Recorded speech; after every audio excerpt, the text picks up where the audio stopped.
Eating the food in Ghibli movies always looks like a delicious, life-changing experience. And although I may not be able to cook bacon and eggs that look as good as Howell cooks them, I'd like to think I make pretty good drinks. So today, I'll be making drinks inspired by some of my favorite moments to come out of these movies. I've got more movie-inspired drinks on the way, so if that interests you, hit subscribe. Let's jump right into a fun one I call a Soot Sprite Lemonade. This is a super easy mocktail with a unique color that's great for kids and adults alike that are fans of the little Soot Sprites in Spirited Away and My Neighbor Totoro. You'll need fresh squeezed lemon juice, rosemary infused honey, food grade activated charcoal, mix of muscovado and white sugar, and some soda water. Start out by prepping the garnish, applying lemon juice to the rim and gently pushing said rim into the sugar mixture. Muscovado is an unrefined sugar that doesn't stick very well, which is why I'm mixing it with white sugar.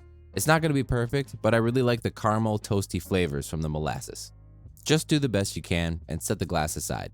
Grab your shaker tins and add 1 ounce of freshly squeezed lemon juice, 1 ounce of rosemary infused honey syrup, and finally 1/8 teaspoon activated charcoal.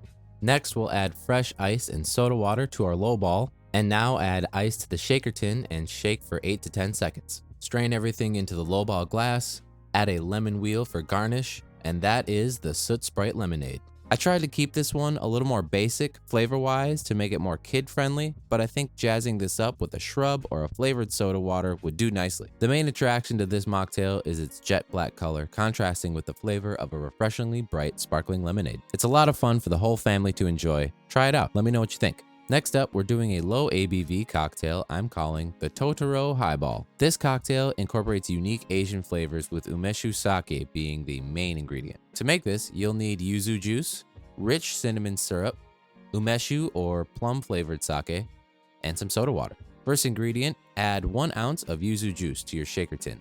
Next, half an ounce of our cinnamon syrup and 1.5 ounces of umeshu. Add ice and shake for 8 to 10 seconds. To a chilled highball, add fresh ice and some soda water first. Strain your drink into the glass, and for our garnish, I'm adding a shiso leaf and an umbrella as a nice little callback to that scene at the rainy bus stop. And that, my friends, is the Totoro Highball. Honestly, this drink is delicious. I've been doing a lot of recipes with yuzu lately, and I really enjoy the contrast of tangy and floral notes that it brings. Paired with the tartness of the sake and deep flavors of the cinnamon syrup, it's fantastic. And of course, we can't forget the shiso leaf, giving it a very light, bitter flavor, but mostly for its whimsical touch paired with the umbrella. Alright, lastly, our full strength cocktail will be a hot and smoky recipe named after one of my favorite characters, Calcifer, called the Fallen Star. For this recipe, you'll need mezcal, Aperol or your choice of red Italian bitter liqueur, a hot pepper shrub, and yuzu juice.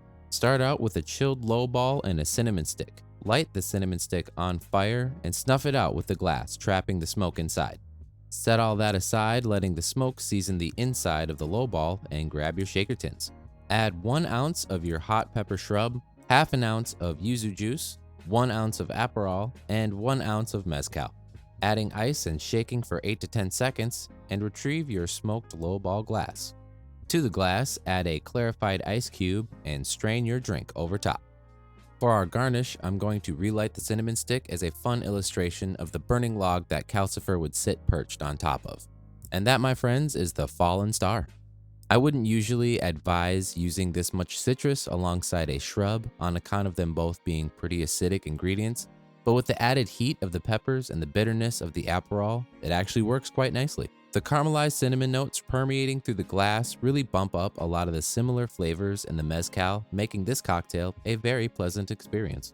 And those are my drinks inspired by some of my favorite moments in Studio Ghibli movies. What's your favorite Studio Ghibli movie? Let me know down in the comments. And thanks for watching. See you next time.